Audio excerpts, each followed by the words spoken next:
is falling apart. Our nation's infrastructure, according to two reports from commissions that met during the Bush administration when the Republicans controlled the House, the White House, and the Senate, came to the same conclusion.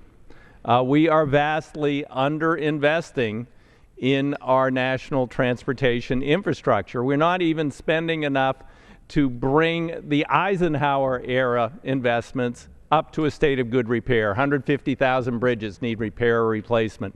40% of the pavement on the national highway system needs to be substantially rebuilt, not just paved over.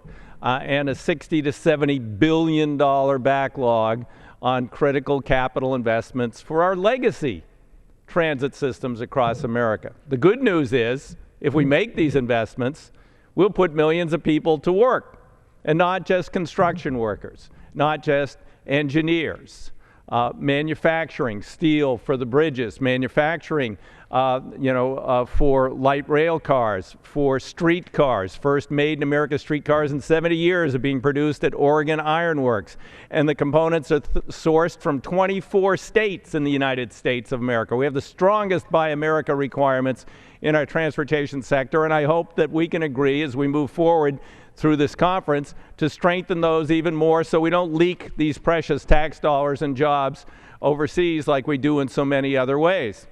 Now, I understand the reluctance of the majority, and they will prevail here today to say, let's do the Senate bill now and move on. Let's put people back to work starting next week.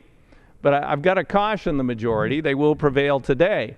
But these temporary extensions are costing us jobs. They aren't status quo, let's just extend 90 days and 90 days.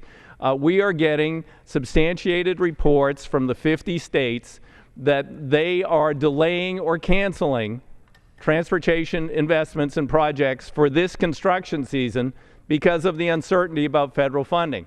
Time is of the essence here. In the northern tier states, we've got to get this bill done before we we got a break next week, then we're back for, I think, 7 legislative days, then we got a break the next week, and then we got to come back for another 7 legislative days, then we got a 10-day break after that.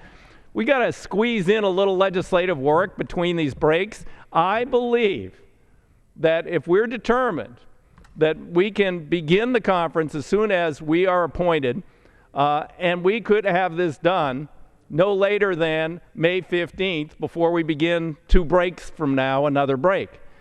So we've got to stop taking breaks and give the American people a break and put them back to work. Make the investments they know we need in our nation's infrastructure. I urge support for the minority leader, or excuse me, the ranking member's position.